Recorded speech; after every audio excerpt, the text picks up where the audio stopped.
is the best of you? What is your best? The thing you are best at, the thing that makes you the best. What is the best of you? And how do you know it? How do you know what your best is?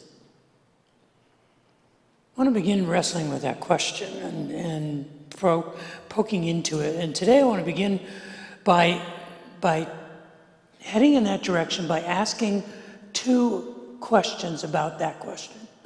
And they may seem random, they may seem sort of disconnected, but hopefully they'll come together in the end. And they're two sort of arbitrary questions. And the first one is, what are the things in your life that you are the most superstitious about? They'll go all churchy on me. I don't believe in those horoscopes and them fortune cookies, palm readers, tea leaves. I'm not a superstitious. Yes, you are. We all are. I mean, we see a black cat walk across the street. First thing we think is, uh-oh. I mean, we don't walk under ladders. We drop a mirror and break it after we get done, cursing like a sailor. We say, this is going to mean bad luck. We understand, 13 is not the best number. Friday the 13th can't be a good day. That, a four-leaf clover is good. And there, when we say things, we cross our fingers. And we don't step on a crack because we don't want to break our mother's back and stuff like that. It goes on and on. We may not believe these things, but we know them. We kind of take a moment and go, wonder, what about? See, my mom was big on this. I don't know if your mom was like my mom. My mom was big on sort of these life advice cliches that are superstitious. I mean, she was big on, were your ears ringing? Someone must have been talking about you. Or if she saw me scratching my hand, she would say, an itchy palm means you're going to come into money. And I'm like, yes, go. And she was a person who, when she would say something like, well, it's going to be a beautiful day, you're going to have a wonderful time, she would look for wood to knock on. Oh, yeah. And if there wasn't any around, she would get really upset. Like, oh, no, I have to. But my mom was, most of all, she was a big Gesundheiter. You know what a Gesundheiter is? A Gesundheit is the word that the Germans invented during the plague. When the plague was ravaging Europe, they invented a word called Gesundheit. And it's what you said to someone because they believed in the time when the plague was taking millions of lives, they believed that you could sneeze out your health. And Gesundheit simply means health. And so you would say, health, and try and put the health back in the person, and it kind of morphed into, bless you. When someone sneezes, you're kind of putting the spirit they just sneezed out back in them, bless you, and stuff it back in there. And I don't know whether you believe that or not. I don't know whether you think that's really going on, but I can tell you this. I have not had the plague once. So she may be right. You never know. And we have these little things, but it's not just it's the things I didn't know about. Perhaps when I was researching this week, I found some things that are signs of bad luck. Perhaps you know them. I didn't know them. I didn't know that if you put your shoes on a table, it's bad luck. Yeah, it's bad luck if you put them in your food. But if you put a hat on a bed, that's bad luck. I didn't know that. Did you know that if you set your purse on the floor, that's bad luck? Because all the money just kind of drains out into the floor. These are things that have been passed down from generation to generation. Things that people are aware of and superstitious about. Four-leaf clovers and lucky rabbit's foot and horseshoes and don't walk under an open ladder. But when I say what are the things in your life that you're superstitious about, I don't just mean those idiosyncratic curiosities, those cliches of good or bad luck. I mean, what are the things in your life that you're neurotic about, that you're particular about? Like, what do you do when you wake up in the morning? Do you have a routine? Do you have a rhythm? Are there certain things that you do when you first get up every day and you kind of have to do them in a certain order. You have to have these things before you can have your first cup of coffee, or you have to have your first cup of coffee before you have any interaction with the universe whatsoever. I mean, what are the way you brush your teeth, the way that you prepare yourself for your day? What are your rhythms? What are your peculiarities, your particulars? What is it like when you end your day? Are there things that you do every day before you go to bed? Do you lay out your clothes for the next day? Do you check the locks on your house? Do you make sure all the lights are off? Check the thermostats? Are there rhythms? Are there habits? Are there things in your life that when they happen sort of out of sequence or they get disrupted, your life isn't a failure, but you feel out of sorts? It's kind of those things like when you're watching your favorite team and you have to sit in your favorite chair and you have to drink your favorite beverage with your good luck hat on. And if you don't have those things on, your team won't perform well. And I need to find out who you are because you weren't in your lucky chair yesterday when the horns were playing. And it's your fault. I mean, we all have these little things where we have preferences and particulars and peculiarities about the way we live our life, and we know that they're important to us because when they change or they get disrupted, we're uncomfortable. We sometimes even get angry. When I say what are the things in your life you're superstitious about, I also mean in your faith, in your religion. You see, superstition is just a kissing cousin to religion. And a lot of times our religious behavior borders on the superstitious. We have to do things the right way. We have to pray the right prayers.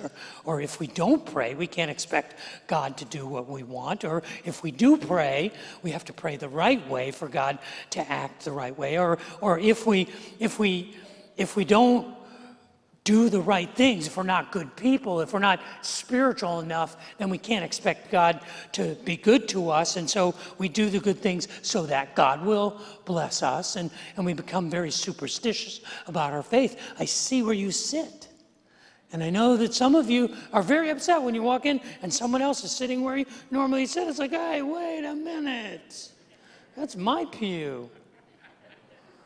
I can't really experience God unless I'm in that seat. So what are the things in your life that you're particular about, superstitious about? That's the first question. The second question is, what are the things in your life that are so precious and so valuable, so important to you, that you can't never let them go? That you can't imagine your life without them?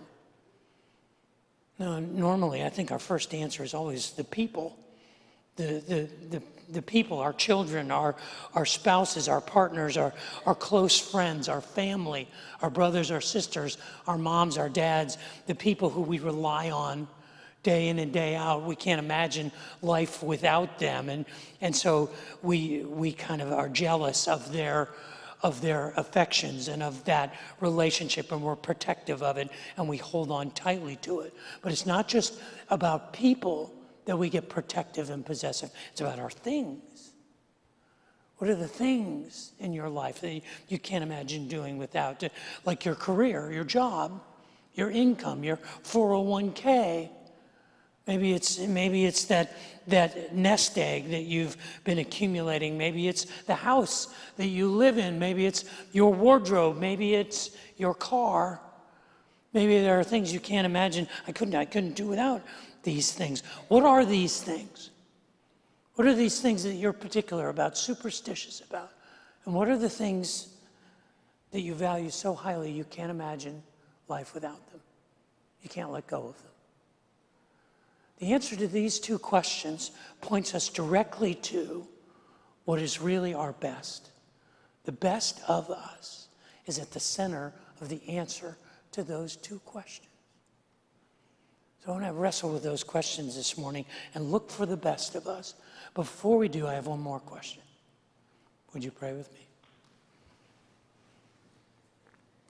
Father in heaven, I would ask that the words of my mouth and the meditations of my heart would be pleasing in your sight, that you would use your words spoken by your servant, anointed by your Spirit, to challenge us to trust you more. Pray that for myself and for my family, for all of us here, and for everyone who will encounter these people or this place or this message in the days and the weeks and the years to come. We ask this together. In Jesus' name, amen. Some of the most superstitious people that I have ever heard of are professional athletes. Professional athletes have catalogs of superstitions and preferences. And perhaps of all professional athletes, some of the most superstitious are baseball players. Baseball players have all kinds of unwritten rules and superstitions and codes that most of them abide by, but some of them have some spectacular superstitions. Perhaps you know the man Wade Boggs. He's a Hall of Famer, one of the great baseball players of his generation. Wade Boggs had a particular way that he would do things. He would take 150 ground balls before every game. He would take batting practice exactly at 17 minutes after the hour and hit a predetermined number of swings. He would then, 2 hours later, at 17 minutes after that hour, make his final wind sprints before the start of the game. But the thing Wade Boggs was most particular about was he had to eat chicken before every game. And he played a long career in professional baseball. His wife reportedly had a catalog of 3,000 different recipes for chicken because Wade Boggs had to have chicken before he would step on the baseball field. They called him the Chicken Man. Larry Walker was the MVP of the National League in 1997. He played for the Colorado Rockies. He was a terrific hitter, and he was obsessed with the number 3.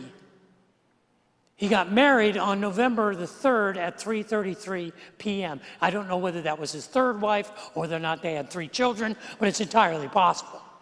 He did everything in threes. When he stepped into the batter's box, he would tap the plate 3 times. He would take 3 practice swings. If that didn't loosen him up, then he took 3 sets of 3 swings. He did everything in threes. He asked the phone company to give him a phone number, 333-3333. He wore the number 3 or the number 33 throughout his professional career. And in 1993, he signed a $3 million contract. He was idiosyncratic, but not nearly as idiosyncratic as Turk Willem. Turk was a guy who would wear the teeth of animals that he had killed hunting in a necklace around his neck. He had a practice. He was a pitcher of every time he would go to the mound, he would put 4 pieces of black licorice in his mouth and chew on them throughout the inning. At the end of the inning, he would come into the dugout, spit them out, and brush his teeth in the drinking fountain after every inning he pitched. He was obsessed with the number 9.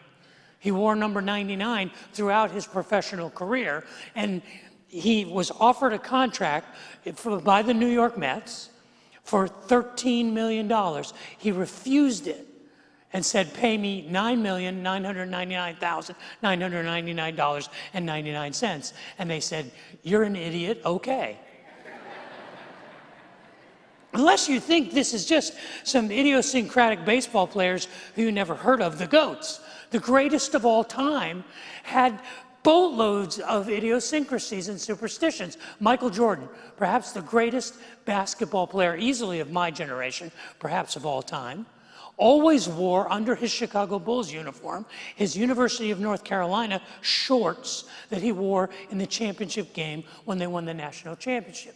The reason all the NBA players wear baggy shorts today is because Michael Jordan had to wear shorts 2 sizes too big because he was wearing his college shorts underneath them every game of his pro career.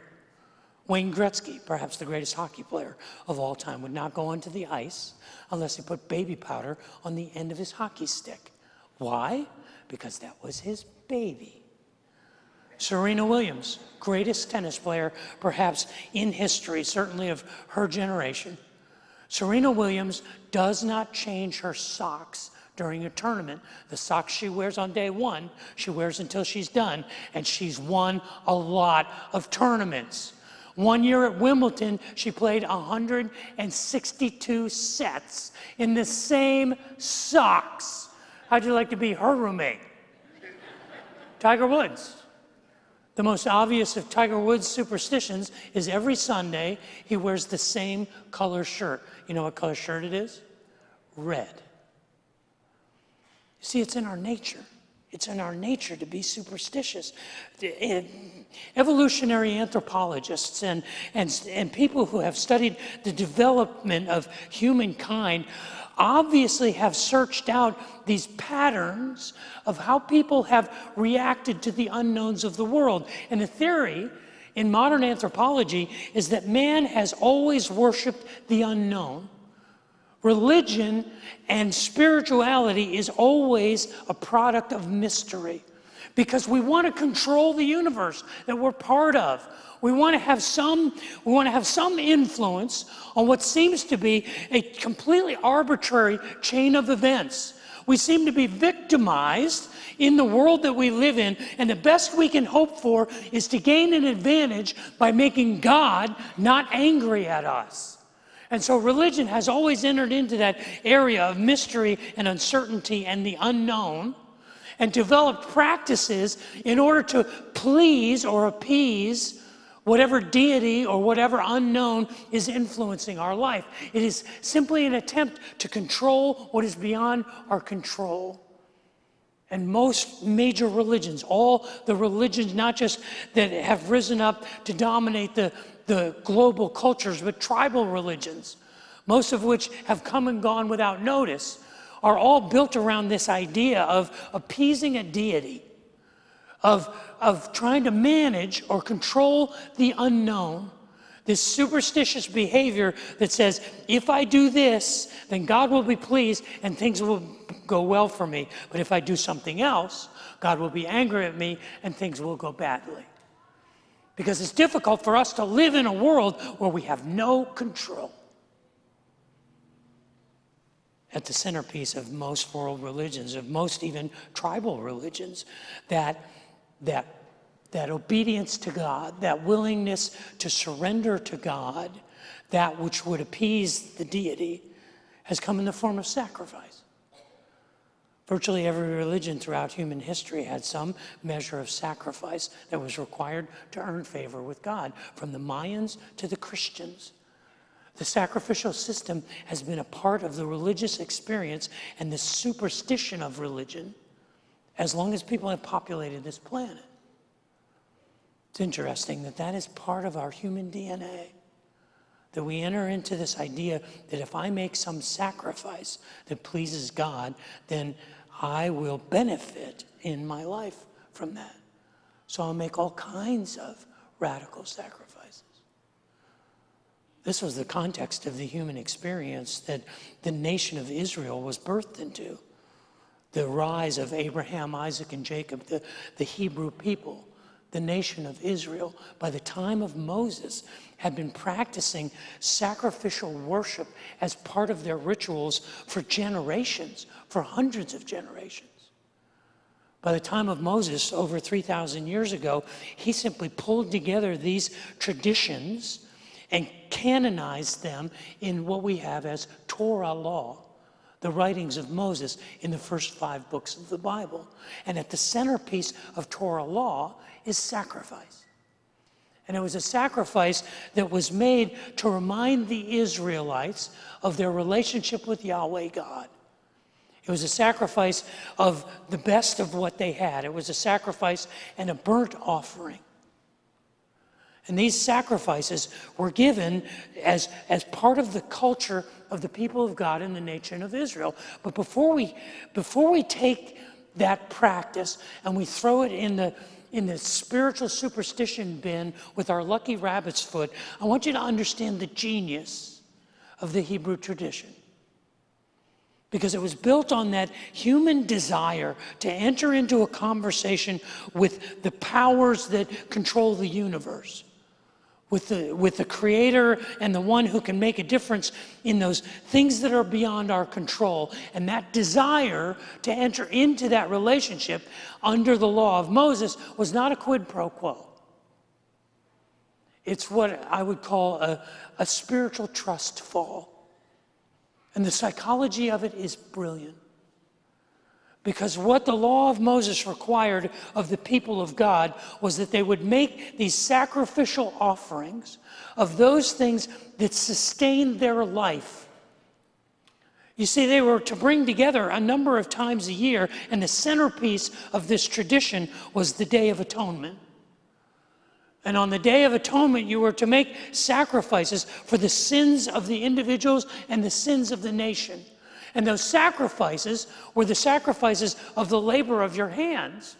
This was an agrarian culture. The currency of that day was the animals they raised and the crops that they grew, and they were to bring a portion of it as an offering and a sacrifice to atone for the sins of the people. And they didn't keep it in a storehouse to be used to feed people in times of want.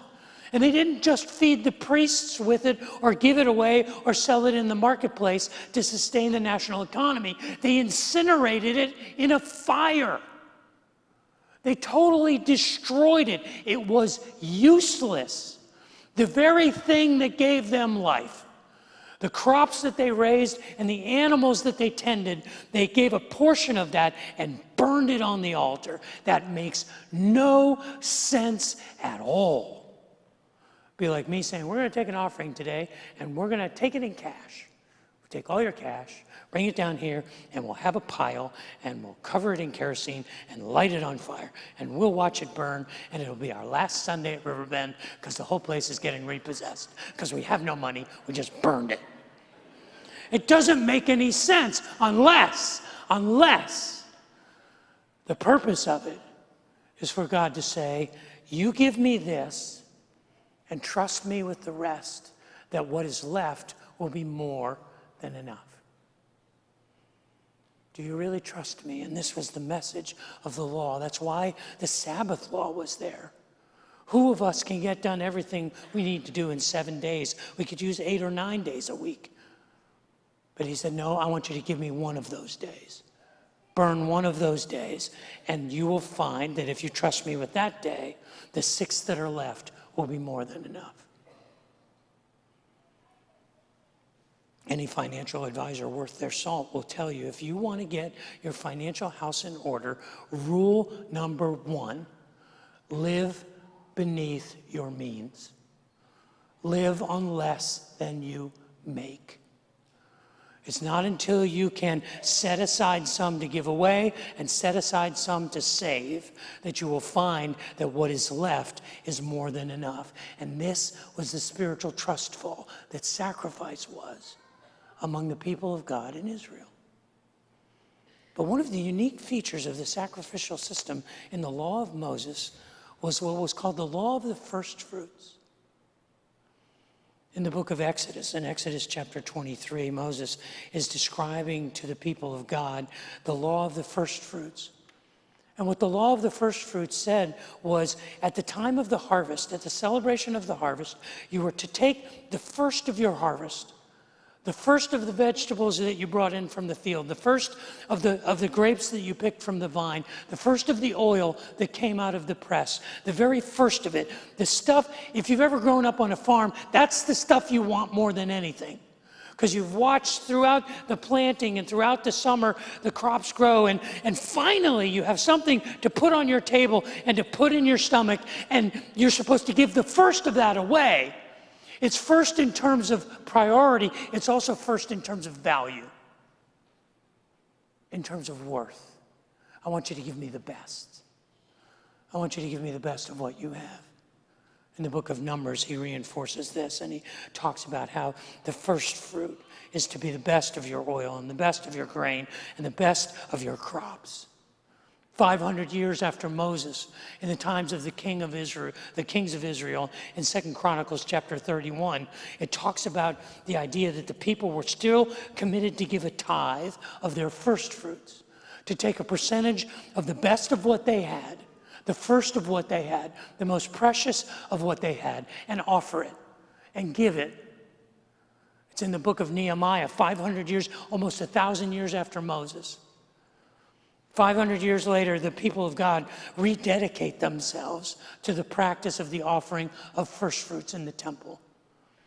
And they commit themselves to give the best of their crops and the best of their orchards and the best of their wine. This was the offering that they gave to God so that they could trust him. It was a cultivation of trust. And to give God the best, the first, the most valued. See, this is where the second question comes into play. What is it that we consider to be most precious, most valuable? What are the things in our life that we consider so essential that we can't imagine life without them? They're so priceless to us that we can't ever let them go. What are those things? Those are the things that are the first fruits. Those are the things that we measure our life. And they're the things that, frankly, we want to give. And when you care about someone, you don't want to give them the worst of you. You want to give them the best of you. There's an equation, and I'm still wrestling with this. Is what we give the best because we give it, or do we give it because it's the best? Do we give it because it's the best, or is it the best because when we give it, someone recognizes its value? You see, it's this paradox, it's this exchange. It's in the giving of it that we realize the value of it. And we can't be sure of the value of it until we offer it to someone else. And God is saying, here's my equation. You give me your best, and I will prove to you that what is left is more than enough. Jesus talked about this all the time as he was interpreting the Torah law of Moses and the law of sacrifice. He taught his disciples about it all the time. There's one time it's recorded in the book of Mark, and in Luke chapter 21, Jesus and his disciples were in the temple in Jerusalem. And in the temple in Jerusalem, they had a large metal basin, and the basin would funnel coins into the collection plate. It's where people made their public offerings. And it was metal so that when you poured coins in it, that was how you paid your offerings in the temple. They didn't have bills, they didn't have folding money, they only had coins. And what had developed over the generations was that the wealthy people would come in and make a show of the size of their contribution. Because as they poured the coins into this symbol-like basin, it would reverberate throughout the temple courts. And you can say, oh, there's a truly, that person's got it made, as they poured their coins in. And Jesus and his disciples stood there and they watched this performance. And they watched as a widow came up and she dropped in 2 pennies. And they knew it was 2 pennies because they heard it. It wasn't that Jesus knew everything. He did, but you could tell. It was just plink, plink, the 2 coins. And Jesus turns to his disciples and he said, that woman has made the largest offering that we have seen. Because everyone else has come and given things they won't even miss. But she gave the best. She gave an extravagant amount. She gave everything she had. She gave her best. It's in the giving of something that is the best of us that makes the life of someone else better that we know what our best is.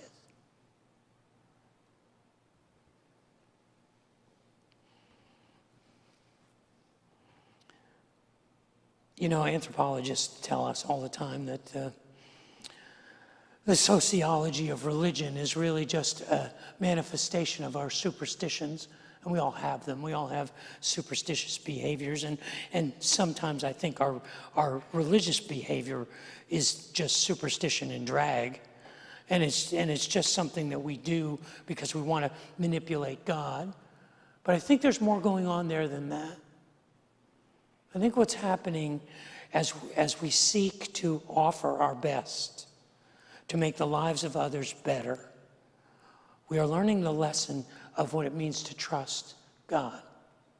To trust God not just with the remnant, but to trust God with our best. It's what we want to give, isn't it? We want to give our best. I know I do. I know I've shared with you before sort of my neuroses, my idiosyncrasies, particularly as they pertain to this moment right here.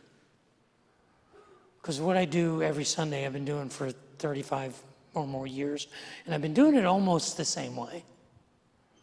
See, I'm a crammer. When I was in school, I was the guy who played all week and then crammed for the test and did fine, and that hasn't changed in 60 years. I'm still a crammer. I still study all week long, and if it wasn't that I had to be here with you on Sunday, I would study for 2 or 3 more weeks. I would just love to, but the weekend comes, and I get to Saturday, and I've got all this stuff, and it doesn't make sense, and I have to filter it down. So what I've done my entire life is I've sequestered myself on Saturdays. It's the time for me to filter through and wrestle with God and try and craft something that makes sense. My family has been victimized by this pattern. My children grew up without weekends because they're pastors' kids. And every Saturday I was locked away preparing my messages. And another practice that I developed over the years is I fast during that time. I want to be spiritually hungry as well as physically hungry, and I am physically hungry during that time. And so I fast from the time we go to bed on Friday till the last of you leaves on Sunday. So I don't spend any time eating or thinking about eating or doing any of that. Everything is focused in on Saturdays. And then on Sunday mornings, I get up at 2. I slept in today because I stayed up and watched the Astros game. I got up at 2:20. And I get here about 2:30 or so, 2:45. And I come in and I take off my shoes. And I spend the next 4.5 hours praying. And I literally walk through all these buildings and through our campus and barefoot, although it was kind of cold today, so I had socks on. So I, walk around for 4 hours and walk up and down these aisles and pray for you. And the first time that I preached this message was not at 8:30 in the chapel. It was 4:30 in the morning, walking around in the plaza, praying for our children and praying for our students, praying for our staff in the day. And during that time, I kind of rehearse all of these things. And I don't tell you that to try and impress you. I tell you that expecting that you should say, "You're an idiot, Dave. That does not make any sense." You don't have to do that. It's not like I have this contract with God that says, if I don't do this, things will go badly. It's something I cannot not do. I don't know if that was true of Michael Jordan and his shorts. I don't know if it was true of Wayne Gretzky and his hockey stick. I don't know if it was true of Serena Williams and her socks. I don't know if it's true of Tiger Williams and his red shirt. But I can tell you for me, I cannot not do it. Because I want to give you the best.